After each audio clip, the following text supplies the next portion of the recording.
والصلاة والسلام على سید الرسل و خاتم النبیین وعلى آلہ واصحابہ واتباعہ اجمعین، اما بعد۔ اسلامک لٹریٹری موومنٹ پاکستان اور ادبی تنظیم اثاثہ اور ظہروال، میں دونوں تنظیموں کا اور ان کے قائدین کا شکر گزار ہوں دو باتوں پر۔ ایک تو اس محفل کا انعقاد کیا، ادبی محفل کا، اور مجھے بہت پرانے دور میں واپس لے گئے، اور دوسرا اس بات پر کہ آپ حضرات نے جس عزت افزائی کا اظہار کیا ہے، میں اس پر آپ کا دوہرا شکر گزار ہوں۔ آپ نے عزت بخشی، احترام عطا کیا، اللہ پاک آپ کو بھی دونوں جہانوں میں عزت اور احترام سے نوازے۔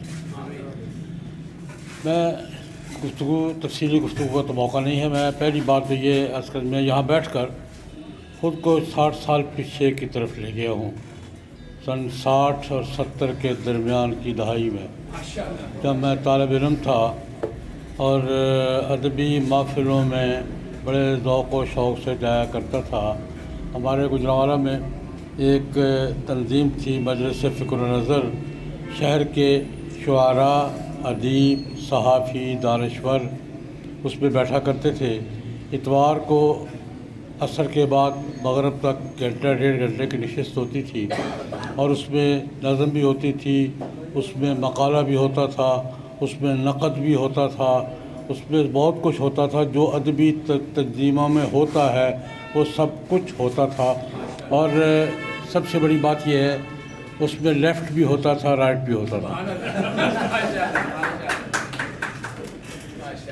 اس میں لیفٹ بھی ہوتا تھا، رائٹ بھی ہوتا تھا، یعنی اس وقت میں تقسیم ہماری لیفٹ اور رائٹ کی تقسیم تھی۔ اور آپ حضرات کے لیے شاید یہ اطلاع پتہ نہیں کیسی لگے آپ کو کہ میں لیفٹ میں شمار ہوتا تھا۔ یہی تو اصل حوصلے کی بات ہے۔ اس وقت میرا شمار، اب بھی لیفٹ سے نکلا نہیں ہوں، لیکن اس وقت میں شمار ہی لیفٹ میں ہوتا تھا کہ لیفٹ اور رائٹ کے دانشور اکٹھے ہوتے تھے، نظمیں بھی پڑھی جاتی تھی، غزلیں بھی ہوتی تھیں اور غزلیں ہوتی تھیں، اور اس کے ساتھ نقد بھی ہوتا تھا، مباحثہ بھی ہوتا تھا۔ میں خود کو اس خیام ہوٹل میں مجلس فکر و نظر کی محفل میں محسوس کر رہا ہوں۔ پروفیسر اسرار سہاروی، ارشد میر مرحوم، کیف صاحبائی اور راشد بزمی، اور میں بھی ان کا خادم تھا، ہم گپ شپ بھی کیا کرتے تھے اور ادبی زبان میں آپس میں لڑا بھی کرتے تھے، ادبی زبان میں۔ تو خیر، میں ایک تو مجھے وہ بات یاد آ گئی ہے اور میں محسوس کر رہا ہوں، اور ایک میں بات اضافہ کرنا چاہوں گا کہ میرے بارے میں بہت سے خیالات کا اظہار کیا گیا ہے۔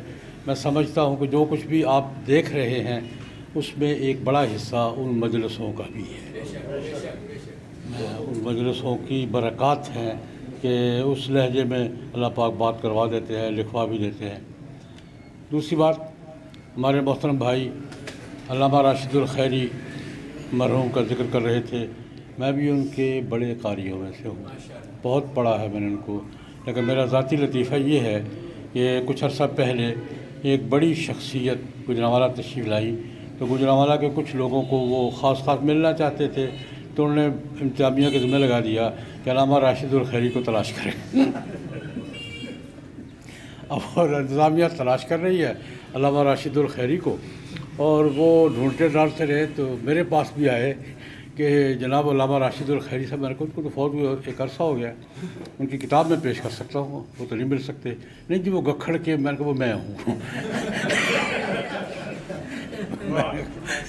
وہ گکھڑ والے جو ہے نا مولانا صاحب کا، وہ میں ہوں، اور راشد الخیری کو فوت ہوئے ایک عرصہ ہو گیا ہے، ان کی کتاب پیش کر سکتا ہوں آپ کو، لیکن وہ یہ میرا ذاتی لطیفہ ہے علامہ راشد الخیری کے حوالے سے۔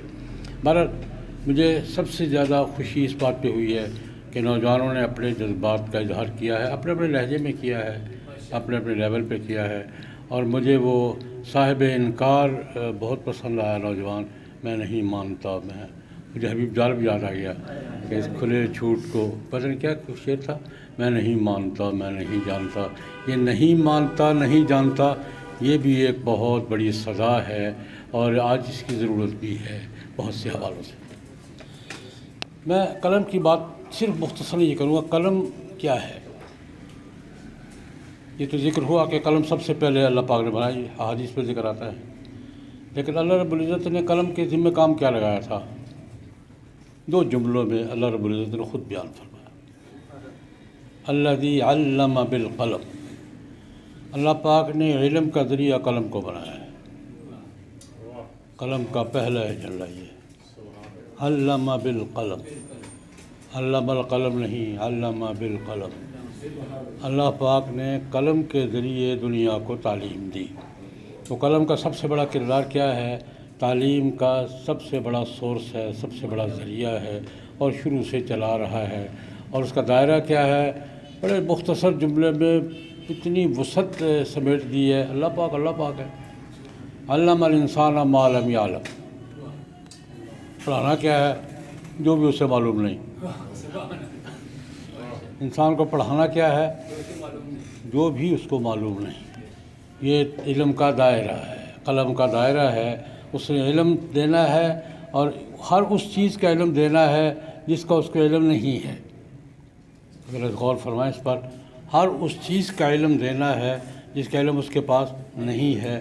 اگر ہم تھوڑا سا اندازہ کرنے بیٹھ جائیں کہ نسل انسانی، آج کی نسل انسانی، معلومات کا دائرہ زیادہ ہے یا جو چیزیں معلوم نہیں ان کا دائرہ بڑا ہے کائنات میں؟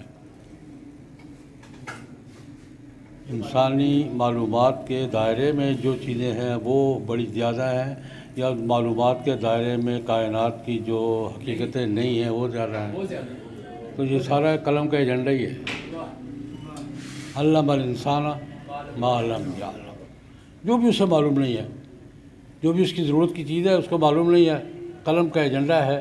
قلم ذریعہ ہے علم کا، اور قلم کا دائرہ کیا ہے؟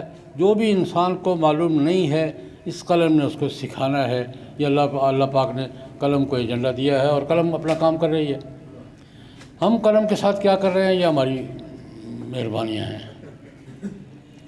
ہم قلم کے ساتھ جو کچھ کر رہے ہیں وہ ہماری مہربانیاں ہیں، اور قلم ہمارے ساتھ جو کچھ کر رہا ہے وہ اللہ تبارک و تعالیٰ کا فضل ہے کہ قلم آج بھی اظہار کا مؤثر ترین ذریعہ ہے۔ میں انکار نہیں کرتا باقی ذرائع سے، ان کی اثر پذیری سے، لیکن قلم آج بھی اظہار کا سب سے مستند اور سب سے مؤثر ذریعہ ہے، بشرطے کہ اس کو استعمال صحیح طور پہ کیا جائے اور مقصد کے لیے بامقصد طریقے سے کیا جائے۔ قلم کا ایک مقصد ہے۔ اور آج کا دور، ہمارا یہ دور، ہم شکایات تو کرتے ہیں، کرنی چاہیے، ہمیں جو حالات سے شکایت وہ کرنی چاہیے، لیکن اس دور میں بھی قلم جو کردار ادا کر رہا ہے پوری دنیا میں دیکھ لیں، قلم آج بھی اپنے کردار پہ کھڑا ہے۔ جو کوئی گڑبڑ ہے وہ ہماری ہے، قلم کی نہیں ہے۔ قلم آج بھی اپنے میں ایک قلم سے پہلے ایک اور بات کر رہا ہوں، شاید متعلقہ ہے یا نہیں، میں قرآن پاک کے بارے میں کہا کرتا ہوں کہ ہم قرآن پاک کے ساتھ کیا کر رہے ہیں یہ ہمارا کام ہے، لیکن قرآن پاک آج بھی اپنا کام کر رہا ہے۔ قرآن پاک آج بھی اپنا کام کر رہا ہے۔ دنیا میں سب سے زیادہ پڑھی جانے والی کتاب آج بھی قرآن پاک ہے۔ سب سے زیادہ ہدایت کا ذریعہ آج بھی قرآن پاک ہے۔ سب سے زیادہ زندگی کے حقائق کا انکشاف کرنے والی کتاب آج بھی سب سے زیادہ قرآن پاک اپنا کام کر رہا ہے۔ ہم کر رہے ہیں یا نہیں کر رہے؟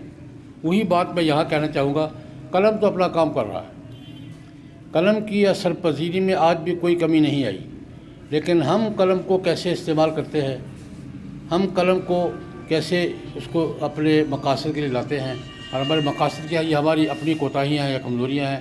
اس کے ساتھ میں ایک بات کا اضافہ کرنا چاہوں گا، قانون صاحب محترم نے بھی ذکر فرمایا اور ہمارے صاحب دانش نے بھی ذکر کیا، قلم کی حرمت کیا ہے، صحافت کا دائرہ کیا ہے۔ میں جناب نبی کریم صلی اللہ علیہ وسلم کے 2 ارشادات ایسے ہر موقع پر کوشش کرتا ہوں ذکر کرنے کی کہ حضور نے ہمیں کیا دائرہ، قرآن پاک نے کیا دائرہ بتایا ہے۔ ایک تو وہی بات جو قانون صاحب محترم نے ذکر کی، جناب نبی کریم صلی اللہ علیہ وسلم نے ارشاد فرمایا کہ وہ حدیث کا حوالہ دیا کہ بات کسی انسان کے جھوٹا ہونے کے لیے اتنی بات کافی ہے کہ جو چیز سنیں وہ بغیر تحقیق کے بیان کر دیں۔ آج ہم اس دائرے میں کھڑے ہیں، لیکن ایک بات اور بھی ہے۔ بخاری شریف کی ایک روایت میں ذکر کیا کرتا ہوں، میں خود صحافی ہوں، جرنلسٹ ہوں۔ میں سن 65 کی جنگ میں نے بطور جنگ رپورٹ کی ہے، بطور نامہ نگار کے رپورٹ کی ہے۔ میں روزنامہ وفاق کا نامہ نگار تھا گکھڑ میں سن 65 کی جنگ میں۔ سن 65 کی جنگ میں گکھڑ وزیر آباد کو میں نے رپورٹ کیا ہے، بطور نامہ نگار کے رپورٹ کیا ہے۔ اور میری صحافتی زندگی کا آغاز وہ جو 65 کی جنگ میں گکھڑ پہ بمباری ہوئی تھی ریلوے اسٹیشن پہ، اور پہلا نوجوان شہید ہوا تھا سفزر باجوہ، وہ میرا کرکٹ کا ساتھی تھا اور ہمارے موجودہ باجوہ صاحب کا چچا تھا۔ جنرل باجوہ صاحب سے ایک دن میں نے ذکر کیا کہ آپ کی برادری کے ایک نوجوان میرے ساتھی تھے، وہ کرکٹ میں ہم اکٹھے کھیلا کرتے تھے اور 65 کی جنگ میں وہ شہید ہوئے تھے۔ کہتے وہ میرے چچا جان تھے۔ مجھے ان سے پتہ چلا کہ وہ ان کے چچا جان تھے، میرا دوست تھا، ہم اکٹھے کھیلا کرتے تھے۔ اور میں یہ کہتا ہوں میں جرنلسٹ ہوں، اور الحمدللہ اس کے بعد سے مسلسل صحافت اور رپورٹنگ دونوں، یہ کالم اور رپورٹنگ دونوں میرا میدان رہے ہیں۔ الحمدللہ میرے دور میں رپورٹ بھی مجھ سے اچھی کوئی نہیں لکھا کرتا تھا، مقابلہ ہوتا تھا رپورٹ کون اچھی کرتا ہے، اور کالم تو بال لکھتا ہی رہتا ہوں۔ دوسری بات جو میں کیا کرتا ہوں اپنے کالم نگار بھائیوں سے بھی اور اپنے رپورٹرز حضرات سے بھی، میں درمیان میں بات آگے درج کر دوں۔ الحمدللہ مجھے جن لوگوں کے ساتھ کام کرنے کا موقع ملا ہے، میں اپنے یعنی تحدیث نعمت کے طور پر عرض کرتا ہوں، جن لوگوں کے ساتھ مجھے کام کرنے کا موقع ملا، نواب نصر اللہ خان مرحوم، مولانا شاہ احمد درانی، مولانا مفتی محمود نواب صاحب کے ساتھ میرا دفتر اکٹھے رہا 2 سال قومی اتحاد کے زمانے میں۔ اور جو میں بات یاد کرتا ہوں کہ کوئی ریزولیشن لکھنے کا وقت آتا تھا، یا نواب صاحب لکھتے تھے یا میرے حوالے کرتے تھے، اور فرمایا کرتے تھے کہ اس سے لکھواؤ، نظر ثانی نہیں کرنی پڑے گی۔ الحمدللہ اللہ پاک کی مہربانی ہے۔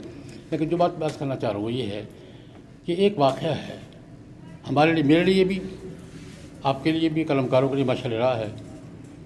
ایک تو اس حوالے سے کہ کوئی بات تحقیق کے بغیر آگے منتقل کرنی یہ اسلامی اصول کے مطابق نہیں ہے، اور دوسری بات تحقیق سے ثابت بھی ہو جائے تب بھی نقل کرنے سے پہلے کچھ اور دیکھنا پڑتا ہے۔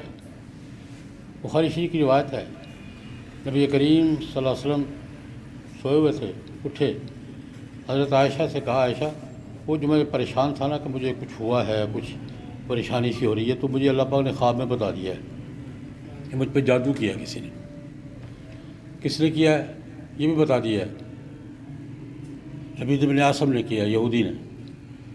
اور کس چیز پہ کیا ہے، کچھ بال ہیں کنگھی کے اور کچھ اور چیزیں ہیں، کہاں کیا، وہاں کیا ہے، وہ مجھے پتہ چل گیا، مجھے اللہ پاک نے رات کو خواب میں اس فرشتوں کے ذریعے مجھے بتا دیا۔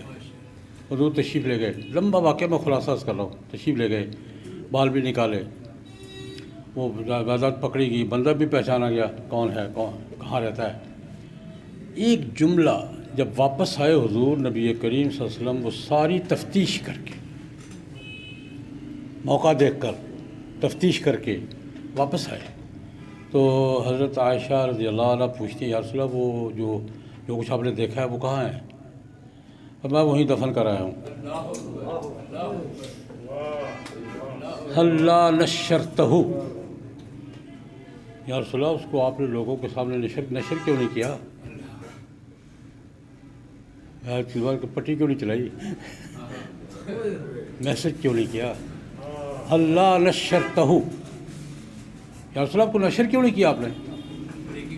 تو لوگوں کو بتانا چاہیے تھا کہ یہ ہوا ہے، اتنا بڑا حادثہ، اتنا بڑا حادثہ۔ حضور نے ایک جملہ فرمایا، عائشہ اللہ پاک نے مجھے بچا لیا ہے تو میں لوگوں میں شر کیوں پھیلاؤں؟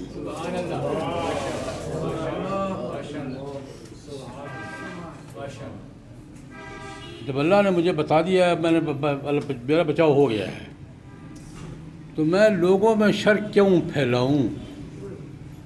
بس یہ میں اسی پہ بات ختم کروں گا کہ قلم کی حرمت اور ابلاغ کی حرمت اور صحافت بھی اسی میں ہے، اور سب کچھ اسی میں ہے۔ ابلاغ کا جو بھی ذریعہ ہے ہمیں دو باتیں ذہن میں رکھنا ہوگی. ایک یہ ہے کہ جو بات ثابت نہیں ہے تحقیق سے، اور دوسری ثابت ہونے کے بعد جب یہاں ثابت ہونے میں کون سی کسر رہ گئی تھی. آلۂ واردات پکڑا گیا تھا، بس ملزم نشاندہی ہو گئی ہے، موقع واردات دیکھا گیا، تفتیش کا کون سا مرحلہ باقی تھا، لیکن حضور نے نشر نہیں کیا. کیوں؟ اس سے معاشرے میں فساد پھیلے گا. تو ہمیں اپنی سوسائٹی کا امن، ملک کی سلامتی، آج کو ہم جہاں گھرے ہوئے ہیں پورا ملک کی سلامتی، قومی وحدت اور معاشرے کا امن اور اپنی قوم کے تقاضے، وحدت کے تقاضے، ان کو سامنے رکھنا چاہیے. یہی قلم کا پیغام ہے میرے لیے اور آپ سب کے لیے. اللہ پاک ہمیں پورا کرنے کی توفیق